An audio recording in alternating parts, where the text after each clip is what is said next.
All right, all right. Here we go, episode 25. I'm kind of pumped today to kind of tell a story. I think it comes from a perspective that a lot of artists, a lot of artists, they're in this a similar place, I think, in a lot of ways where they are doing the artist thing and they're trying to pull all the levers by themselves and then they form a team and so they work it out as they go. And so I'm here with Nora. Nora, how you doing?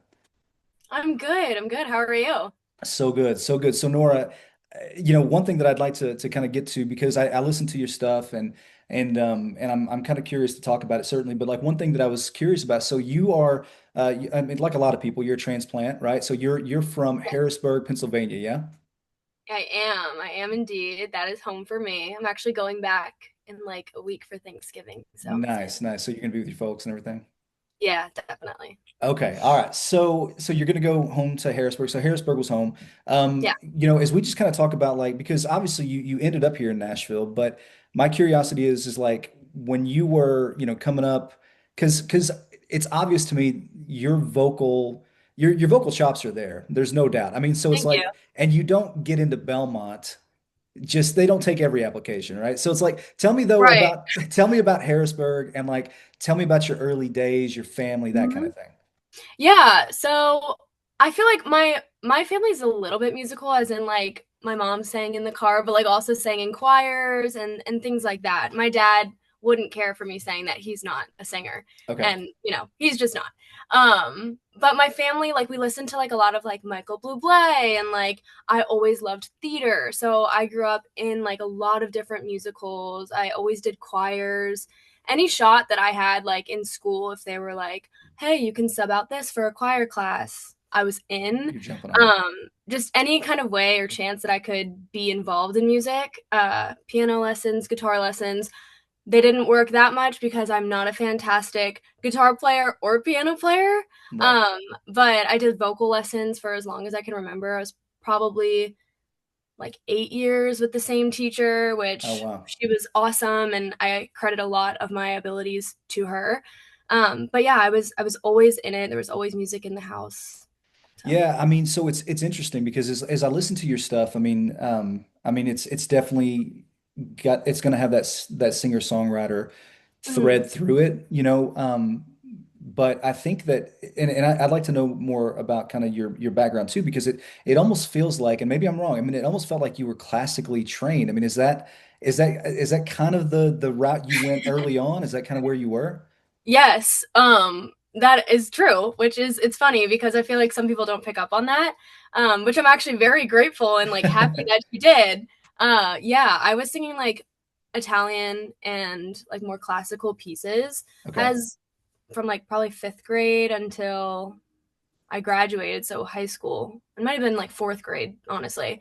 But I always say that because I sang so many like foreign kind of like Yeah. language pieces, I think that my one thing that I was taught is you have to be able to show emotion through your vocals. Mm, yeah. And so that's like the biggest takeaway that I had from being classically trained is like there's so much emotion in like different areas of your voice and like how you're singing it and how you're Mm, breathing is also so important. sure. And so to be able to convey emotion and everything is like one of the biggest takeaways, but Right. all roundabout to say, yes, I was classically trained. Well, no, and that's and listen, not that I'm the expert on that, but I would say that like if anyone that's maybe looked at your TikTok or anything like that, just even the things that you're doing, um, whether you're singing in the bathroom or whatever it is, like I mean, it's funny because it's like if you watch, I mean, you can tell how much emphasis you're putting on your breathing, I mean, Thank you. there's just so much you can tell, and so anyway, I say that to say that like, when you end up going to Belmont, like what was the plan going to Belmont? Like what was the thought?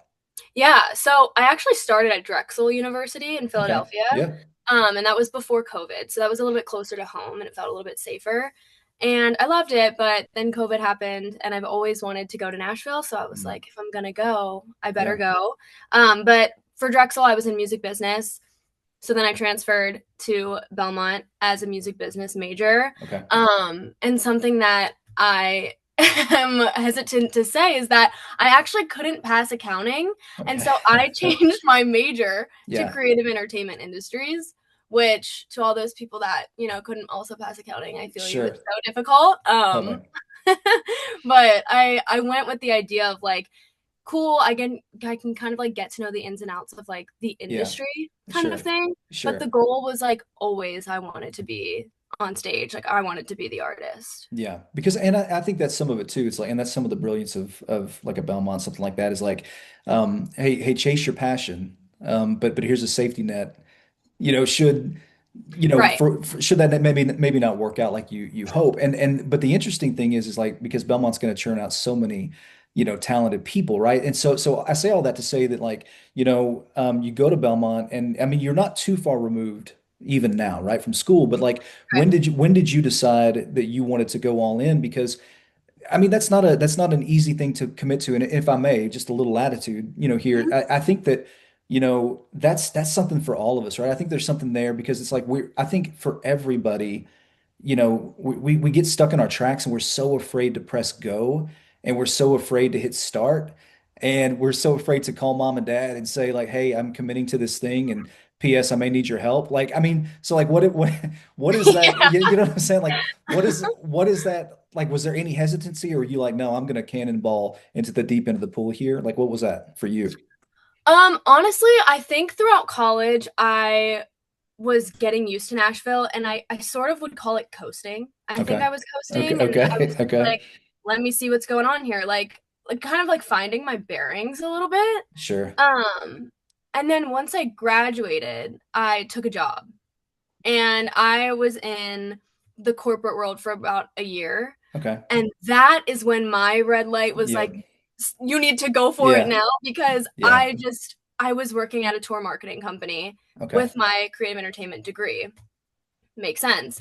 And I was just kind of like, if I'm spending this much time on other people's tours, marketing for Mm. them, like I'm just not gonna have the time to do it for myself. Yeah. And it was funny, like there was some instances where I got to like go to shows and Hmm. see the person on the stage, and I always left being like, oh, I'm a little jealous. Like I kind of wish that I was the one up there. And so about a year in, I was like, you know what? If I'm gonna do it, I need to do it now because I'll always regret if I didn't. Yeah. Which Were was you? scary for sure. Oh, I'm sure, absolutely. And were you ready? I mean, and when I say you ready, I mean I'm not going to get like deep into your bank account or anything like that. I'm just saying, were you ready to like, hey, I'm locked and loaded. I've got a year in savings, or was it, I'm going to sleep Oh on the no. couch? Like, what is I that? jumped in like, well, I'm just gonna have to work and do what I can. And Yeah, I had served before that. I'm no stranger to serving. So I yeah, was like, I'm going back to it. Serving, it makes so much sense, like that all musicians serve because it's flexible. sure, It's fun to talk to people. You're a good entertainer, you're probably good at a table. yeah. So it just made sense and I kind of just buckled down and did the whole serving thing and I'm doing good. Well, where were you serving at? Where were you working? I was working at White Limousine, and I still Okay. work there. Oh, perfect. Yeah, Yeah, awesome. Well, no, so I mean, and again, I think that it's such a hard thing just to commit to, right? And so many of the yeah, people that come to Nashville, they do that very thing, right? Just like you said. And so, as I was looking through your stuff, and again, I was just kind of watching, like I was watching your TikTok earlier, and so you did a cover of the song Iris by the Goo Goo Dolls, right? And yes, which has kind of that song's kind of had a resurgence here lately, yeah, in a lot of ways, but super huge in the 90s. I mean, it was on the soundtrack for City of Angels. And so if can I just real quick, may I can I nerd out for a second? yes, So okay, please. okay, so if you've seen that movie, maybe you have, maybe you haven't, but like if you've seen that movie, like Nicolas Cage, he was an angel, and Okay, he wanted to come to Earth. He wanted to know what it was like to feel. He wanted to know what it was like to have touch and set his senses come alive and all this kind of stuff. And also he had this mad crush on Meg Ryan, which was whatever. But all that to say that it was granted to him to step out from being an angel and come to be flesh. Okay, cool. okay, okay. So, but he wanted. My point is, he wanted to feel. Okay, and so Hmm. much of it seems like your lyrics lean into that. Okay, so Yes. talk to me about how your lyrics lean into whatever it is that you're feeling, whether it's momentary, whether it's a relationship you've been through, and how that's kind of how that's really influenced your art. Yeah, I would say I would hope that like if anybody had any takeaway from something that I wrote, it would be that they like really felt what I was feeling, and I think that comes from maybe in certain moments of my life feeling misunderstood. And so when I found songs that I related to, I was like, oh Mm, my gosh, like I am not the only one. And like yeah. this lyric is hitting so much harder for me because Yeah. I know you've been there too. And I think that's important. Like as humans, like we all go through these things, and at times it can feel really isolating. And Yeah. it can feel like, oh, like, am I the only, I'm so weird for that. Or like, I don't, maybe I'm like crazy or something along those lines. And it's Right. like, no, somebody else feels that too. So I feel like from feeling misunderstood, Hmm. I want to convey in my lyrics, like, no, like you are understood. And that's why I think it's important to be super vulnerable with Yeah. my lyrics too. So, Well, and I think that it's funny because I've got my nephew who he's amazing. He's a great kid. I love him so much. He's 13, but we were talking the other day and it was just kind of like there was this hesitancy to emote, and I saw him kind of withhold a little mm, bit. And it's like, and I think so much of the time we're all guilty of like, we get right to that threshold and we're afraid to emote. And like, do you feel like, in the things that you write, is it like, man, that emotion takes me right here, but when I get the pen, I mean, that can just spill over and it's okay. Like it's a safe place to spill over and fill up the yeah, page. Okay. I definitely feel that way. I have said to like, I forget, I was just talking with a friend and I was saying like the things that I write in songs are things that I probably could not or would have a really hard time saying in person. Right.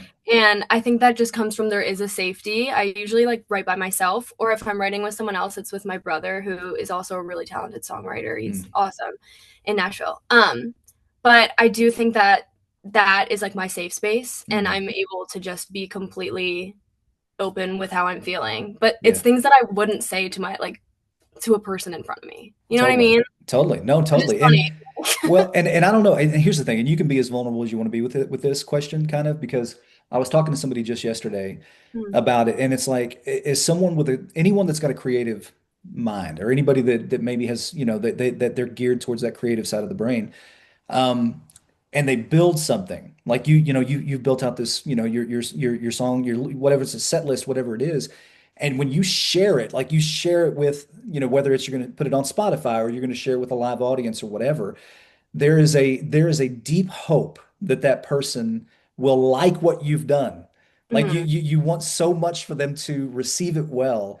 And it's almost like if they don't, it's like they don't receive me well. Like if I you understand what I'm saying? And so I guess Yeah. my curiosity is, have you ever felt that way where it's just like I'm putting myself out here and I really need you, like my hope is that you enjoy it. And have you even felt that insecurity of like if they don't, maybe it is a reflection, maybe I'm not doing it, like maybe I'm not the artist I Yes. think I am. Yes, 100,000,000%. Okay. Especially living in Nashville, you're surrounded by people who, I mean, everybody's talented here. You Totally. know, it's like you're the smallest fish in the pond. Totally. So it's definitely really interesting, and sometimes I try to change my perspective, and you can learn so much from the many talented people around you. And like the Right. key is like don't shrink yourself. Just don't shrink yourself. Like you're unique. You have your thing and they have their thing. Mm. And I think living in a city like Nashville, it can feel competitive, but if you really try to frame it like it's not, it doesn't have to be Yeah. because, we all have our own lanes. And especially because I Totally. think I lean a little bit more pop, it's like I have my own lane and I write differently than you and I've Yeah. had different experiences. But I mean definitely like being in front of people and if they don't perceive the song well or, they're not gushing over it, I'm gonna go home and I'm gonna Yeah. sleep at night Yeah. like, Yeah. oh my God. Like was that Yeah. was Yeah. am I good enough? That's always Exactly. a lingering question, but you have to Totally. remind yourself that you are good enough. So Totally. And when you mentioned too that everybody's talented, yeah. when I first moved to Nashville, I honestly thought to myself that that it was going to be this uber competitive town and that Mhm. everybody was going to step on each other's necks to get where they needed to go. Have you found that it's been more collaborative and inviting, or have you found it to be more competitive? Like kind of where do you land on something like that as you build out your network of people? Yeah, I honestly think it's more inviting Mm. than not. I think everybody's down to write together. Like, I mean, that's like the biggest question in Nashville. Like, oh, you Yeah. want to write sometime? Yeah. And it's funny because I'm not much of a collaborator in the writing sense, and that's something that I'm actively working on is like to be more vulnerable in a writing room. It's Yeah. hard for me to open up in those ways, but I do think that it's more inviting than not. I also just think it's mostly based off perspective. Like if you're gonna go into a bar and be like, oh, like, is this person talking to me because of this? Or like, do I look weird if I talk to that person because Right. they're like this big person, you know? And Sure. it's just like if you just put all those thoughts to the side, I think it can be better and more inviting for everyone. Sure. It doesn't have to be competitive. Sure. And it's tough too. And I don't know if you've noticed this too, but it's like there is like an etiquette, to the songwriting. Like Mhm. you're not going to go up to somebody that's got five number ones and say, "Hey, I would love, I would love it if you could carve out some time for me." So No. you kind of find, that writing, you're writing with people that are in a maybe a similar season, Hmm. with you. And then I've watched a lot of, like, I say camps kind of form, but like you kind of start to find your network and your group, and you kind Yes. of either, either the all ships rise, either you guys kind of all succeed together and share in those spoils or whatever, or, you kind of sink together kind of thing. And so like, how are you building out your creative network of people that are, whether they're your friend group, creatively, or, songwriters? How are you doing that? Yeah, honestly, I would say through the serving jobs Okay. is it's crazy. Like the people that I work with, every single one of them, like we're pursuing music and like Yeah. all of us are doing it together and we've all become such good friends. I met my one friend Brooke Winstead and of Woodmont Music through where I work, and they're some of like the best songwriters. They're so creative. They're the coolest people ever. And I feel like I've grown a lot as a musician from them. Yeah. And that's in the way that they handle their relationships and how they've been here longer than me and they know what they're doing more so. Sure. And so I feel like those two have been like very vital for me to have in Nashville. And I think they were God sent for me. Yeah. Um, because they're just the best. But I do think through like working, like anywhere you go, all the servers, like we're all doing the same thing. So I feel Sure. like the people that I mostly have connected with on music Right. is who I work with. Yeah. Well, I love that. And let me ask you this too, because like kind of being, and when I say the place you are in your career, I mean, because it's like I mean, you're putting together new music, you're, Mhm. creating often, but I guess my curiosity would be like kind of early in a career, like how do you gauge wins? How do you gauge successes? Like for you, like that you're just like calling home and you're just like, I can't believe this thing happened, or I can't believe I met this person, and we're doing this on Friday. Like what for you are wins as you continue to just kind of find your way? Yeah, I think anytime that I'm able to like play in front of someone and someone likes it and Mm, come like makes an effort to be like, hey, I really enjoyed that or like I connected with that, that's a win in my book. And I'm fairly new, so I think that's a fair win for me. sure, sure. Um, how I like navigate the whole success thing is like I want to be touring. Yeah, That's my most like I would sure, be ecstatic to tour. sure. And I think once I did that, I'm not quite sure what capacity that is, but I think once I did that, I would be like, cool, like Yeah, you're doing it, good job, girl, you know. sure, Um, but I think for right now, it's like people because I'm so small, it's like people wanting the music from me, and I'm like I appreciate that, and I sure. really don't take that for granted. Even one or two people being like, "Hey, when are you putting that out?" Like, I really liked that one. I'm like, Yeah. thank Yeah. you, thank you. Absolutely. No, absolutely. Well, and you mentioned that, because listen, I think artists they want to be, professional, artists. I think that they want to be touring. They want to be playing. They'd love to, nothing Yeah, more than to do 100 dates a year, or so, 60 dates a right. year, whatever. So I guess for you, as you kind of reverse engineer that, and and we're going to get to it because you're putting out a new single, you're putting out new music, but like if we reverse engineer a little bit, like what do you feel like has to be true for you to like be touring the way you want to be touring, playing your original music? Like what has to be true for that to happen? What has to be true? Yeah, I mean, I guess for people to enjoy what I'm putting out, sure. right? Like Sure, that's sure, definitely that might be like the main one. sure. Um, I would say that I think I'm getting really close to being in a space where I'm super comfortable performing in front of people, which Okay. is great. Yeah.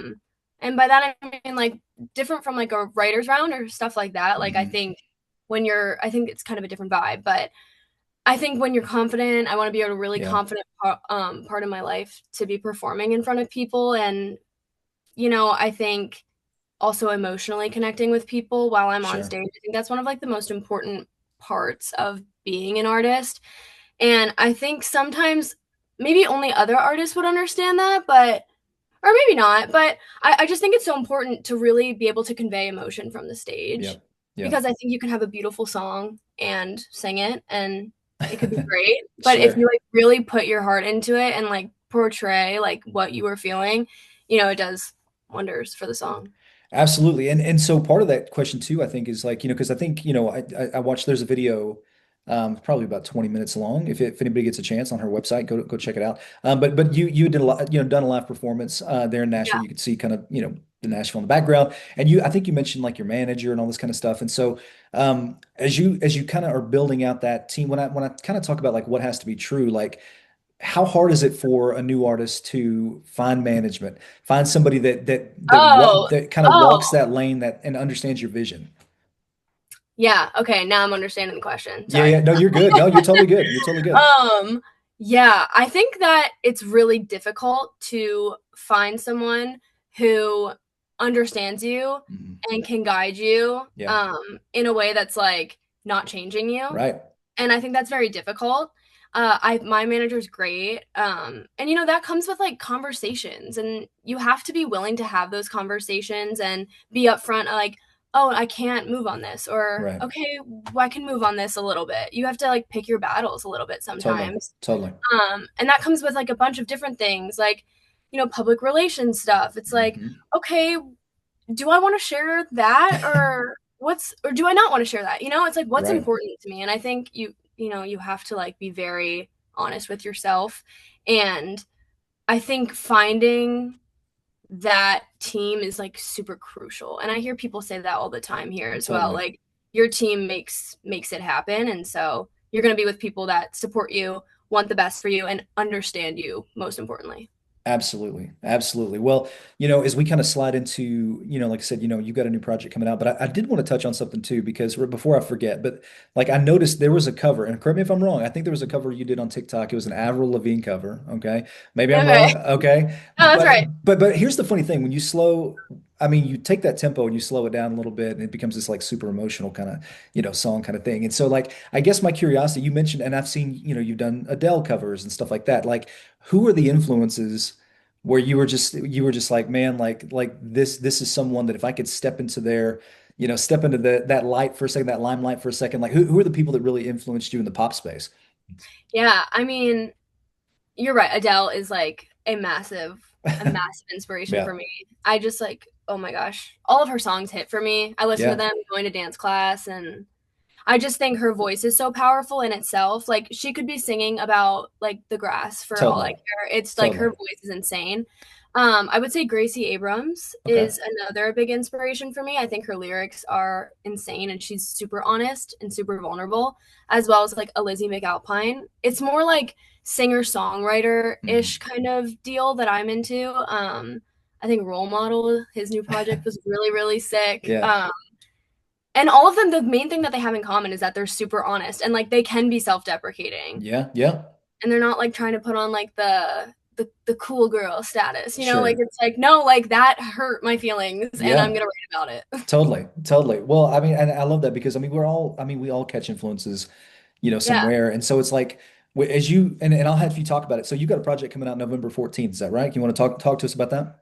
Yeah, yeah. So November 14th, I'm coming out with a single called Kiss My Ass. Okay. Yeah, I Like, don't know if wait I a can second, wait a second, curse. wait a second. I noticed the hesitancy. You like your chin dropped, like just in Yeah. case mom and dad are listening. Like I just like Oh, like they've heard it. They've heard uh, it. and how do mom and dad feel about it?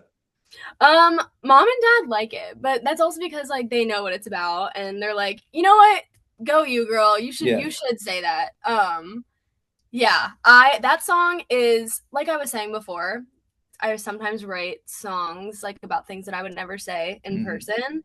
And so I think that song is sort of a little bit of an alter ego and it's the things I should have said Yeah. that I didn't. Okay. Um, and it's a little more fiery and a little bit different from I think what people who know me would be like, "Oh, you're Sure. putting that. Oh my gosh, that's very different from you." Because I don't think I come off that way, the way Sure. that the song is. But I think it's a little bit ironic, and it's things that I should have said. But the rest of the project is coming out in January, Okay. and it's definitely a little bit more. emotional, and it dives a little bit deeper into like inner thoughts about myself and my relationships. But this Sure. first single, November 14th, is definitely like Yeah. a punch.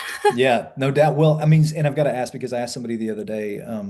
We did a podcast with another artist, and it's like, she wrote deeply personal songs, and it's like, with that song specifically. I mean, was that autobiographical? Was it safe to say that was autobiographical? Definitely. Yeah. Correct. Okay. Gotcha. Gotcha. Okay. All right. So, okay, that poor guy. And he probably knows who he is. Probably. So yeah. Okay. So there was something else I wanted to ask you about because something that kind of it always draws near to me is when I see someone make a reference to the Bible or scripture in a song. And Oh. so there was a song that you wrote and you referenced John 8:44 on TikTok. Hmm. Are we on the same page? Yes. Yeah. Okay. I Okay. posted this. So Yeah. if you don't mind, I'm gonna tee this up for everybody. I'm gonna let you speak into it. Okay. Okay. Cool. So we've got this man, Jesus of Nazareth, and he is talking to the religious people of the day. And the religious people of the day are just like, "Hey, man, we're good with God. We're cool." And he's like, "You're actually not. You're actually slaves." And he actually calls them the devil. He actually says, but he says you're not. They said, "No, we're free," and he says, "You're not free. You're actually slaves." But he calls them the devil. In that whole banter back and forth, kind of putting them in their place. But I guess my curiosity is like, first of all, poor guy. Is this the same guy? Like when we're referencing John 8, are we referencing the same guy from? No, Okay, no. okay, Honestly, this song has nothing to do with that guy. okay, okay. Gotcha. So he's off the hook with this one then. Yes, correct. Okay, perfect. But like when you make a reference like that and you're writing with this like the muse or whoever it is that you're writing this song about. I mean, he stepped in it. I don't know what he did, but he stepped in it. And like, is that autobiographical as well? I mean, Somewhat, I think kind of. okay, I grew up going to like I went to Catholic school, I went to Catholic high school, and then I kind of got to Nashville and was seeing like the Christian scene kind of here. yeah. And something that I couldn't get over was like, I mean, you'll see it all the time. Like, there's these people that like comment on like different TikToks, and Mm, it's like the most vulgar comment you will ever see. And then you go to wow. their bio, and it's like a Mm, Bible verse, and it's like, yeah, wait, but that's not leading with love. sure. And what are we doing? And so I think Yeah. I was in a headspace of getting a little bit fed up with that, and there was someone in my life who was kind of portraying that, Okay. and I was a little bit pissed off, and so I wrote it and Y- put it out or put it Yeah. out on my socials and Yeah. kind of was like, what the hell? Hey, sure, why not? Sure. Sure. Well, I mean, and you speak to that because it's like, I mean, it's just a crazy, I mean, we're in a crazy space and a crazy time, in the history of the world, really, where, Mhm. everything is on the internet, everything is in the comments, Right. everything. And so it's just like, do you read the comments? Do you like when somebody gets in there, do you read it or do you just kind of do you blow it off? Like, I mean, are you actually in Um, the guts of the comments? I mean, I'm always TikTok comments, like not even on my own videos. Like I love the comments part of TikTok because Yeah. it's one, entertaining, and two, it's like you see those people do that and you're just like, what could you possibly be doing Yeah. today that you felt the need to do Yeah. that? You got nothing else going Um, on. Now if I got a comment, how would I feel? Sure. Um, I'd probably comment back something witty, maybe think about it for a second and be like, oh, that Yeah. kind of hurt my feelings, and Yeah. then be forced to get over it. Sure. I feel Sure. like that would be my mentality. Yeah, well, because the thing is like, and I know you know this, but it's like, whenever, whatever it is, if you're on Instagram, TikTok, Facebook, whatever it is, like, Mhm. we're inviting people into our space. Right, And what stinks, and I think what's the friction or the tension, I think, is like, is taking the bad with the good sometimes. Like, right. and it's just like, and as you continue to grow as an artist and you're gonna take some of those fiery arrows as you go. And I mean, and do you feel like you've got the thick skin should you ever have to take those fiery arrows? I think I do. And before I say that, I'm sure nothing compares to what that feels like in my life currently. Sure. But I do think I've had some experiences in life. But girls can be mean. Sure. Girlhood, high school, middle school, and I think I got some of the brunt of that Okay. when I was in school, and I think it kind of forced me to just you know, really find confidence within myself. And like my biggest thing, I feel like that I talk to with friends and family when I'm going through stuff like this is I feel like I have grown into such a confident person Yeah, because I chose to just really lean into me, yeah, and not focus on like different friendships and stuff that wasn't treating me fairly or sure. I thought wasn't. So I think going through those life experiences have kind of helped me be like, no, if I can lay my head down at night and like me, I'm Oh, okay. that's good. Yeah, that's a good word right there. Yeah, I mean, and so let me ask you this: as we kind of pivot, we're going to pivot just and real quick. I'm curious. Like you mentioned that there's new music coming out. 2026. You got music coming out in January. Yeah. What like if you could kind of frame up an ideal year, the next 365 plus days, what does Mhm. that look like as you release new music, as you hopefully play out, live more? Like, what does that look like for you? Like, what's an ideal outcome? An ideal outcome would probably be people listening to it, one. Um, I think also that kind of giving me the courage and the excitement to write more and put out a larger project, which would be really exciting for me to kind of like make it a fuller story and release that. Um, I hope it brings people coming along with me on my journey because it's really just starting. Sure. And I think that's exciting. So, It is yeah, exciting. It is I hope it exciting. brings all the good things, please. Yeah, absolutely, absolutely. Well, so for anyone listening, keep an ear out because that music's coming out in 2026. But then also, so your website, if they want to find tour dates, updates, that kind of thing, it's just nora.com, correct? Correct. Yeah. Perfect, perfect. Nora, listen, you've been incredibly kind and just incredibly gracious to just like sit down and just kind of and really vulnerable just to talk with me and just kind of let everybody get to know you a little bit better. Excited about November 14th for you and what's to come in January. I hope 2026 is a smash. And Thank you. Thank you for having me. I'm so grateful to be here. absolutely, we're pulling for you. If you need anything, let us know. And thanks so much for joining us on Hitting the Road. Cool. Thank you so much. Absolutely.